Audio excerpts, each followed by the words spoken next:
Hey there fans in Comic Land, it's Leila here from the Comic Connection with this week's comic book reviews. First up, we've got Hellblazer City of Demons #1 by Cy Spencer and Sean Murphy. After a run-in with some teenage punks, John finds himself on the edge of oblivion and must find out who put him there.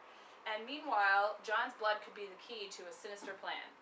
So this is pretty well written. I'm not a big fan of the art style, though I gotta say, I guess it fits the whole Hellblazer story and the mood of it, but it just isn't very visually appealing to me. But Hellblazer fans should be happy with this one, with the storyline and the characterization.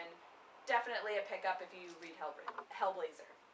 Next up, we've got Warlord of Mars #1 by Arvid Nelson and Steven Sadowski. In this one, we meet John Carpenter at the close of the Civil War. He's a man in search of purpose and treasure, and he's recalling the events that led up to his death, which in its own is kind of weird. Then he describes a friend from Mars, Tars Tarkas, and his rise to vice chieftain among the Tharks. So this is a pretty good story. I really enjoyed it. It had good art. There's lots of helpful exposition for people like me who are not familiar with the whole Warlord of Mars scenario. But if you're a fan of westerns and sci-fi, then you should really like this one. And I think anybody who is a fan of the old series should probably enjoy this as well. And last and possibly least, Spike #1 by Brian Lynch and Franco Uru. So in this one, Spike waxes poetic about how his life influenced the current vampire craze while trying to help save lives at a Hollywood premiere with Angel and the gang. And then he decides that he has to branch out on his own and go to Vegas with a new, small, but familiar team to fight a growing darkness there, and it turns out that it's a dark presence that Spike will be all too familiar with when she reveals herself.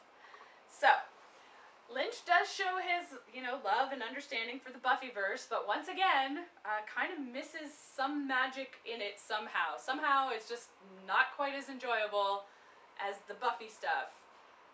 And also, with Uru, it's a good thing that they make reference to who the characters are, because in his art style, you can't tell who they are as far as the actors that played them on the show.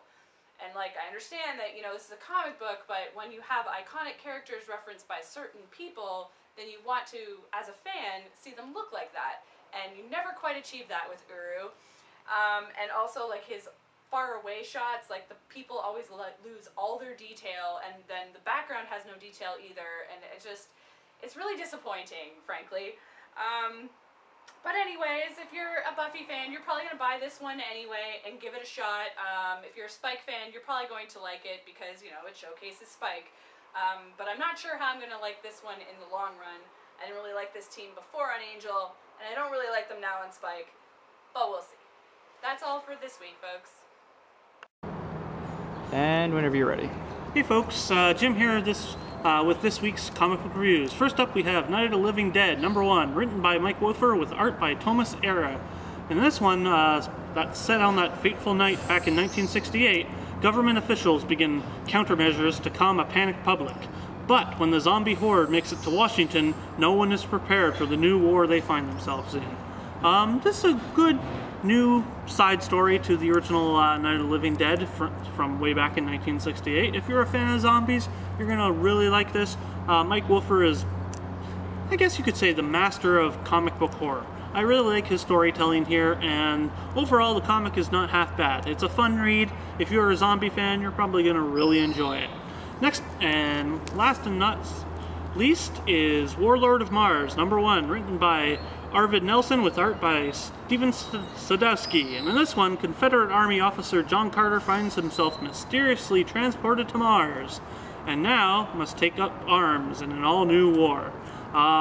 This is, of course, based on the classic series John Carter of Mars, or Princess of Mars, from the creator of Tarzan, Edgar Rice Burroughs.